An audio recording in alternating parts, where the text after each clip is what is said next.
Well, it's a great honor and a pleasure for me to be with you today. I'm sorry I can't be with you in person, but as some of you know, I haven't been too well lately, which means that long haul flights are out of the question. But a great honor and a pleasure for me to share some thoughts and ideas on tourism trends and opportunities with you. What you're going to hear in the presentation is some insight based on 40 years of working in the industry. And I've had the pleasure of working in 50 odd countries around the world. And a lot of that has been pioneering benchmarking models and looking at international best practice. And I've been doing that with World Tourism Organization, UNESCO, USAID, European Union, and other development organizations. So what I hope will happen in the next 35, 40 minutes is that you'll get some ideas as to what other destinations are doing. And I hope in presenting and sharing that information with you, it will stimulate some fresh thinking, provoke some good questions, hopefully get you to think about tourism in slightly different ways. But most of all, I hope you'll enjoy the next 35 minutes, and then we can have some interesting discussion with the rest of the panel. So technology, fingers crossed, I hope it works for the next few minutes and you get a movie video presentation that I recorded a couple of weeks ago. So Dan, technician, over to you. Well, let's start with a confession. My first and only visit to this wonderful country was last year to Rotorua, where I was invited by the Mayor, Steve Chadwick, to review the tourism prospects for Rotorua. But my personal connections with your country are quite deep. Here, your third largest mountain, Mount Dampier, actually named after this gentleman, William Dampier, who, very well known in this part of the globe, actually came from my home village of East Coker in Somerset, where at the age of 14 he left to become a buccaneer, explorer, cartographer. 3 times circumnavigated the globe and was the first of all Englishmen to explore and map Australia and parts of New Zealand. He said, "A lack of prejudice and an inextinguishable curiosity makes one an instinctive traveller." Let's hold on to those words through the rest of this presentation. The title of my talk today is Happiness is a Great Place to Visit. And in that I want to explore the importance of innovation and creativity, which for me are the essential ingredients for successful tourism development. And I want to explore those 2 aspects in the context of broader economic development and the role of economic development departments. There are only 2 immutable rules for successful tourism development. Please remember these 2 rules. Rule 1 is you've got to have great innovative products. So if that's rule 1, what's rule 2? Rule 2 is don't forget rule 1. The agenda for today is why. Why tourism? Why do we want tourism? Who, in terms of market trends? What do I mean by great product development? Fourthly, how? How do we manage these destinations? What are the implications for our structures, organisations and businesses? And then finally, look at kind of so what? Well, let's begin with why. Why do we want tourism? Well, tourism is legitimate and sustainable economic development, as legitimate as any other aspect of economic development. It delivers jobs, visitor expenditure, investment, civic pride, awareness and PR, better facilities for residents. But whilst those things are usually the justification for investing in tourism, they're not really the reason why. Why we want tourism is about the economics of visitor happiness, the ethnography of the destination experience. Unless you deliver highly satisfied visitors who are happy with the destination, you're not going to get visitor expenditure. You're not going to get jobs created. All of those factors that we normally answer as the justification for tourism are merely outcomes. Why we want tourism is to give our guests and our visitors wonderful experiences of our place. It's about this. It's about achieving an inspired outcome in the process of the visitor experience. Here we see two graphs that are talking about the whole visitor experience, from anticipation, picking up the brochures, learning about a destination, the engagement, using a booking engine, or engaging with a Visit Rotorua organisation. But then it's the fulfilment. That place where 80% of the visitor experience is delivered, where 80% of the visitor expenditure takes place, and of course, where 80% of the visitor satisfaction happens. And we want to leave our visitors in an inspired frame of mind, not regretting that they've been to a destination in New Zealand. And this means we have to consider destination management. And destination management is about creating wonderful places to visit, delivering distinctive, memorable, relevant, consistent, credible, real and honest, great experiences. That's our collective job. But who are we doing this for? Who are our tourists? What are the key market trends we need to consider? Well, first of all, uber competitiveness. We're in a situation now where the whole world is chasing tourists. It is becoming exceptionally competitive. And in being exceptionally competitive, you have to deliver exceptionally competitive experiences. I haven't been everywhere yet, but it's on my list. And here are the predictions and forecasts of the United Nations World Tourism Organization for global international tourist arrivals.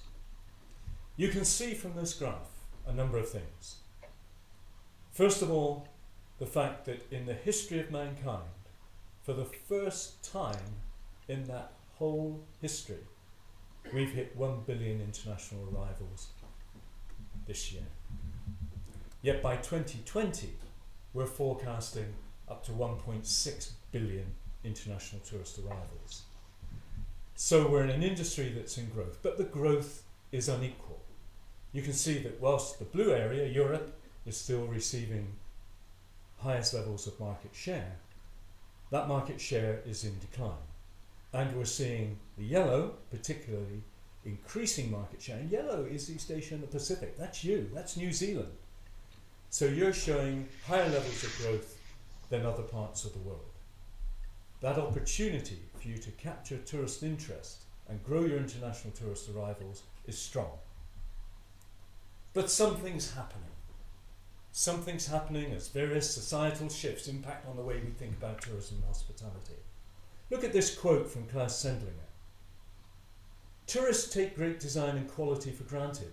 They expect their hosts to be friendly and helpful. You've got to do more. Tourists are now searching for originality and meaning, for experiences that broaden their horizons and opens their minds. All sorts of quality fish to help you live longer and generally appear more attractive. We now welcome the arrival of a new kind of tourists. This is the new tourism strategy from wonderful Copenhagen, the tourist office of that city.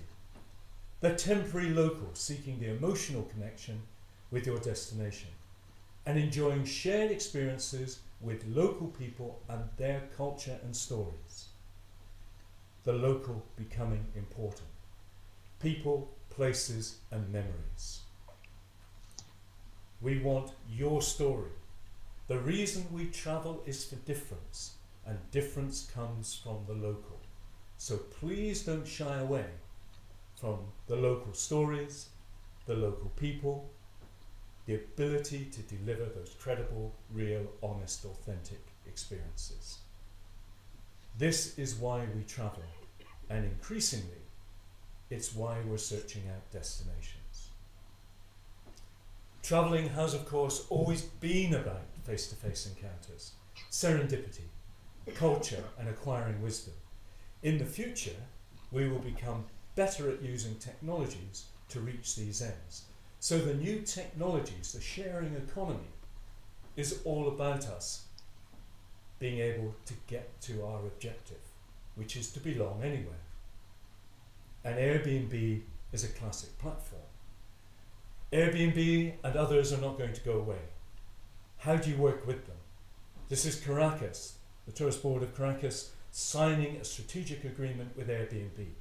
Airbnb have recently launched a multi-million-pound fund for community tourism development. In terms of a major tourism trend that's happening on a global basis, I'd like you to think about the fact that we're no longer consumers. Consumption is passive. We are now prosumers. The guest of tomorrow wants to work with you to custom make the experiences for them. And the biggest challenge we have is the personalisation of mass tourism to create customised, highly personalised experiences.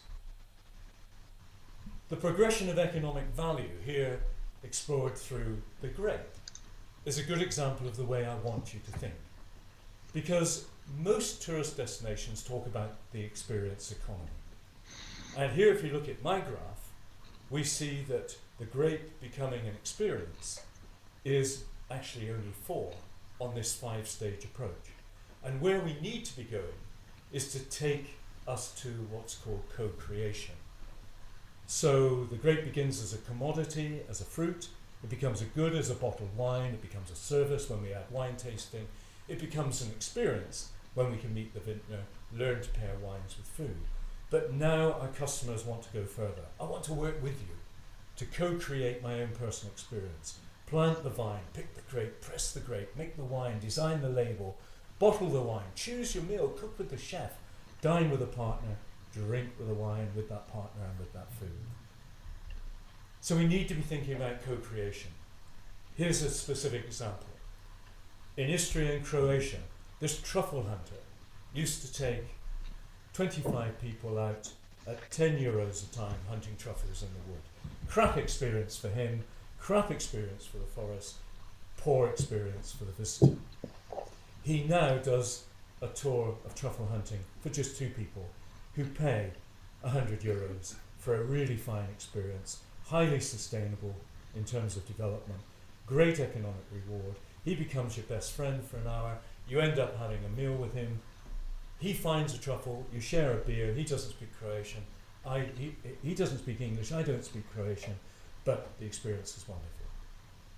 And what's driving this is the trend that visitors are now searching out destinations that are known for things I care about. Not just known for things that are different. Give me something I care about and I'll buy into your destination. I want to love you. We're now talking about love marks rather than brand marks.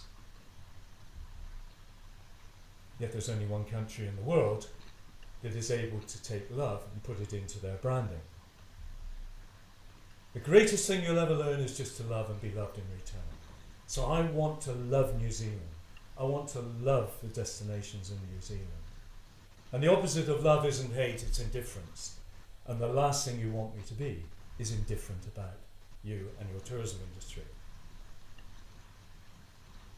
There's also great changes going on in what was traditionally called market segmentation.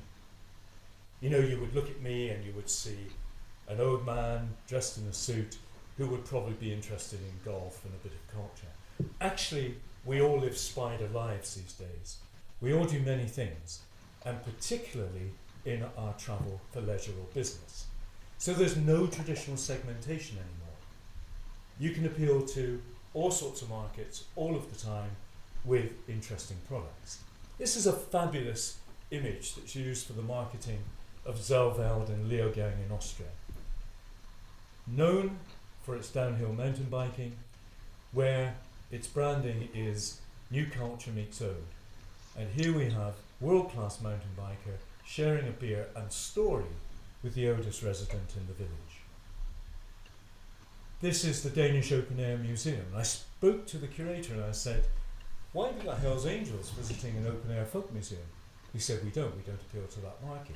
Well, you do, because actually this guy is a very successful lawyer in Copenhagen.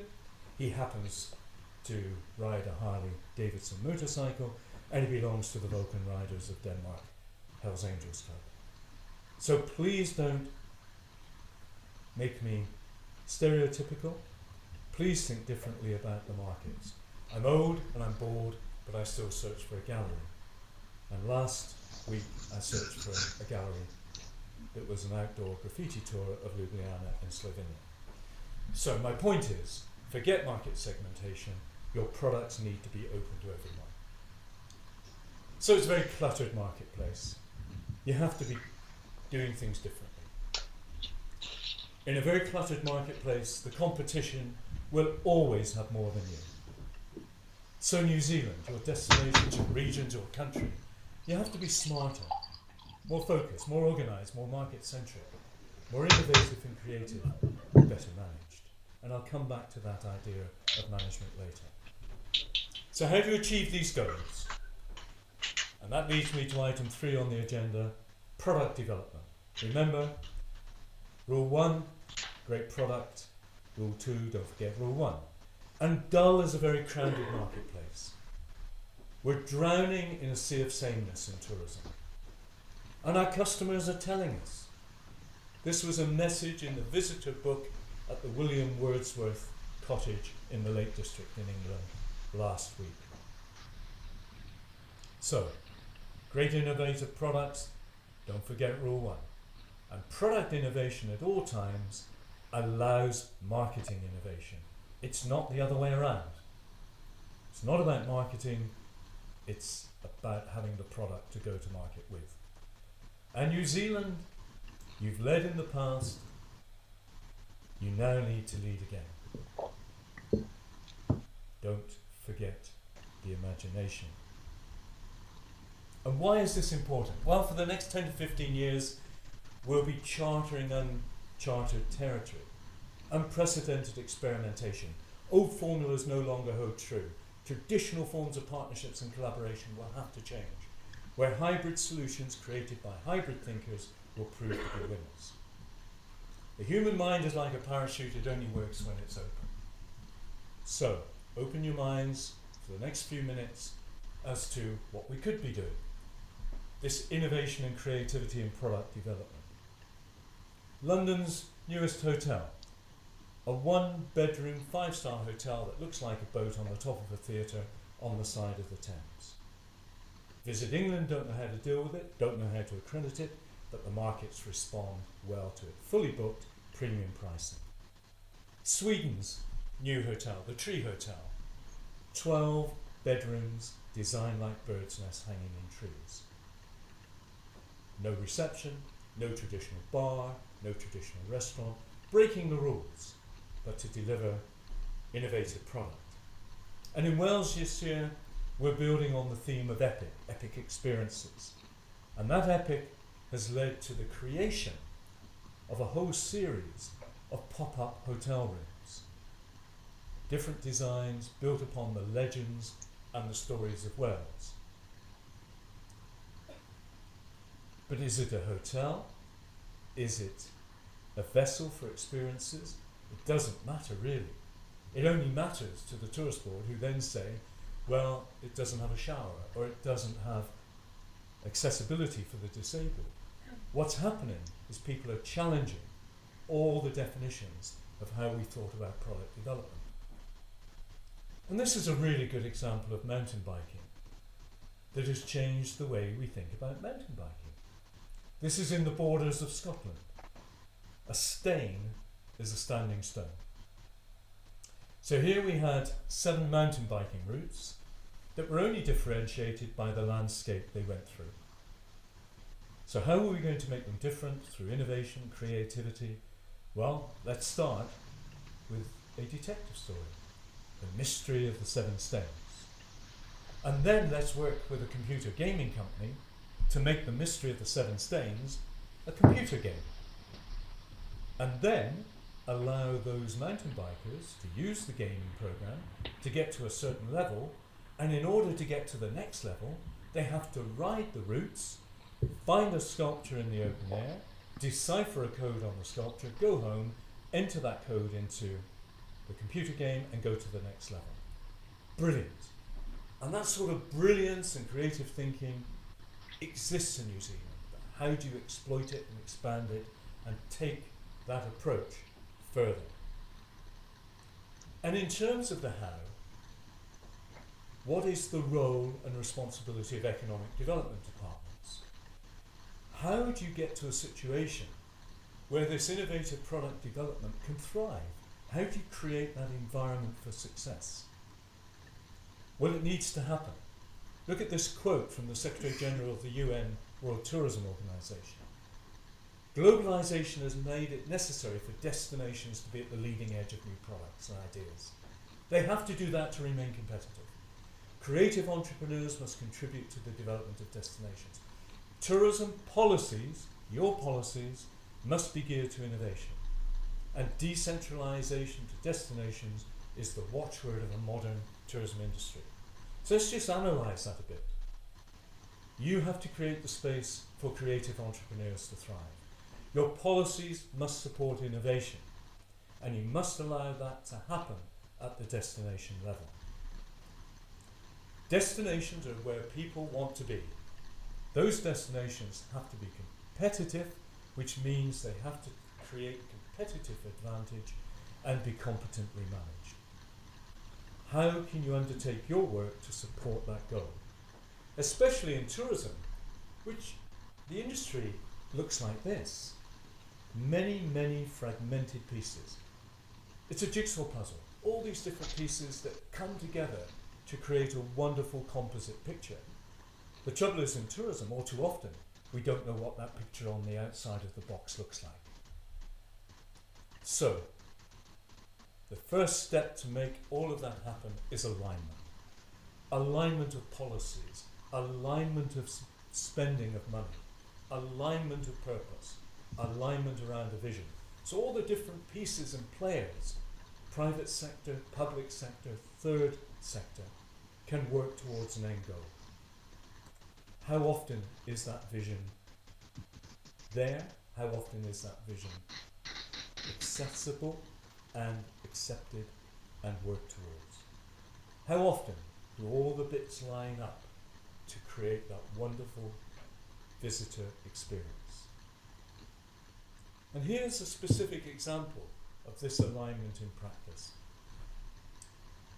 The Austrian destination of Kitzbühel, its vision for the town of Kitzbühel and 7 related communities in its region was it wanted to be a luxury destination. And in order to achieve that goal, it needed a further 3 6-star luxury hotels in addition to the 9 it already had. And here's one of the outcomes. The Arosa Grand Schloss Hotel. 200-bed hotel with spa and golf course. 6-star. And at the opening ceremony of this hotel, I was given a book by the chairman of the group that was called 385 Days. I said to him, why 385 days? And he said, because from conception to opening, this hotel and golf course took 385 days to complete. How did that happen? Because the planners, the economic development people, everything was geared to delivering that outcome.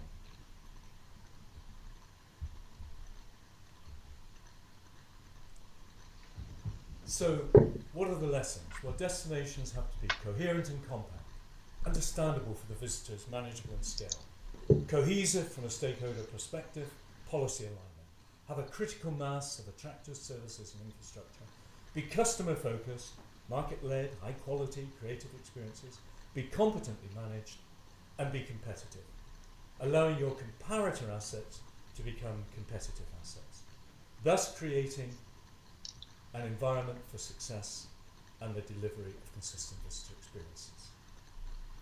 My company has measured competency and capacity of destination management organisations.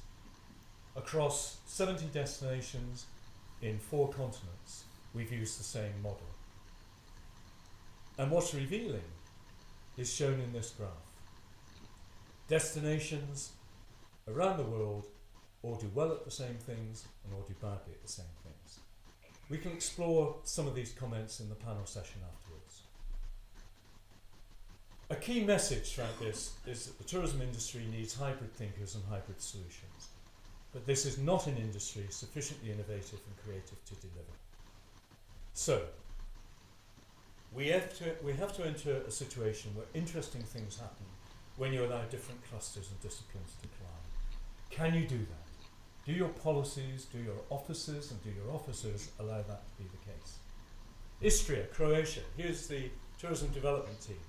You can see kind of what their disciplines are. On your right, pop singer, then sommelier, then poet, then architect, then ringmaster. This type of approach, an approach that says management plus leadership plus vision plus alignment delivers great visitor experiences. And at the heart of this is the question, who's running the show? In each of the successful destinations we've looked at, clear leadership, either vested in one person, supported by the whole community, a small group of people, as here in Zaalveld and Leogang, or perhaps with mercurial, unknown hybrid. So who does all of this well? Well, here's some examples for you to think about. In Austria, Upper Austria, the region of Vorarlberg and the region of South Tyrol. In Spain, it's the Basque region, Catalonia and Galicia. Slovenia and Croatia do this well. In Germany, I like the Black Forest. And in the USA, Austin region, Jackson Hole and Yellowstone, Park City in Utah and Flagstaff in Arizona. Very quickly, here's one success story. Bregenzer Wald, Vorarlberg in Austria, scoring on our model 172 points out of 200. Here is Bregenzer Wald, anchored by Bregenz, a series of 21 small communities in dead-end cul-de-sac valleys that in 1999 was a bankrupt community. About 60,000 people live in this area, highly rural, and it's located between Switzerland to the southwest, Liechtenstein to the south, Germany to the north. Rural Austria, very quaint, very attractive, very typical. Doesn't have the high mountains, but it does have this wonderful local food, great umpa bands, lovely seasonal festivals. But it wasn't good enough. The cheese industry and the tourist industry of the 1990s wasn't delivering. Young people were leaving. The area was becoming depopulated, economic downturn. There had to be change. So this community, this region, got its act together and said, we're going to position ourselves as an area where nature meets contemporary art and architecture. And they set about a program over the last 15 years to deliver this. Clear focus, clearly visionary, clearly innovative, clearly creative.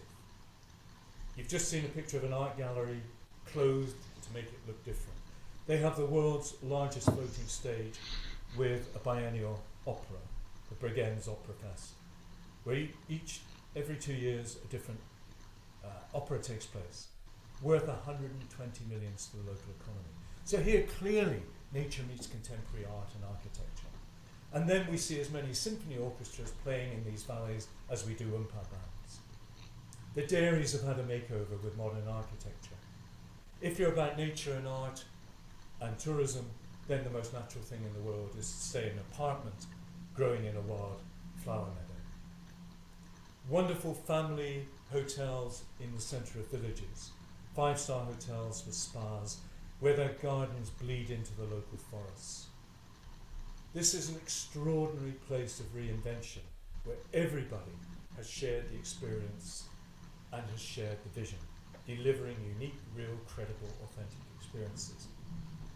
Even to the extent where the village of Hitzol wanted a new fire station.